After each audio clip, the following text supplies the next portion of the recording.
દરેક નીતિની સામે કાયદાની રીતે ઊભો રહેતો SSK ન્યૂઝ ચેનલ। ઉત્તરાયણના પર્વમાં પતંગના કાતિલ દોરાથી ઘવાયેલા પક્ષીઓની સારવાર કરી રહેલ કરુણા ટ્રસ્ટની CR પાટીલે મુલાકાત લીધી હતી।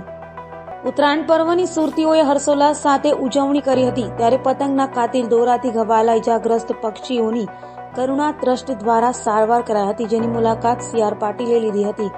હાલ 100થી વધુ ઇજાગ્રસ્ત પક્ષીઓની સારવાર કરાઈ રહી છે, ત્યારે 50થી વધુ પક્ષીઓના મોત થયા છે। પટેલ દ્વારા લેવામાં આવી હતી। મકર સંક્રાંતિના તહેવારની સાથે પતંગ ઉત્સવ પણ જોડાયો છે।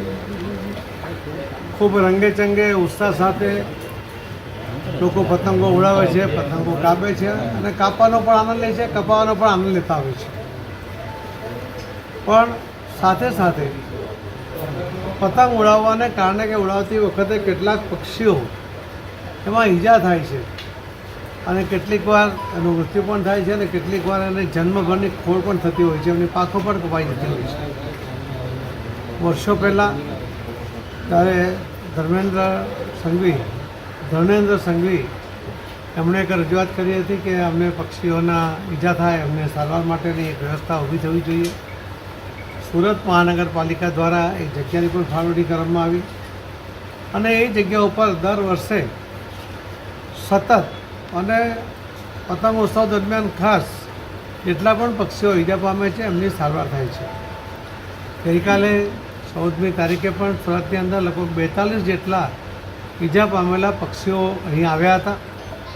એમાંથી 2નું મૃત્યુ થયું અને 40ને બચાવી લેવામાં આવ્યા છે। કોઈની પાંખો કપાઈ ગઈ છે તો એ પાંખોને સ્ટીચ કરીને, એ સ્ટીચ પણ એવા હોય છે કે જાતે ઓગળી જાય છે અને 7 દિવસની અંદર જ થોડી સારવાર પછી એ પંખી પાછું હવામાં ઉડતો થઈ જાય છે। આવા દરેક પંખીઓને કોઈને બેન્ડેજની જરૂર છે, બેન્ડેજ પણ એને નુકસાન ન કરે, એની પાંખો સાથે ચોંટી ન જાય એ પ્રકારના વિશિષ્ટ પ્રકારના બેન્ડેજ પણ એમને બાંધવામાં આવે છે।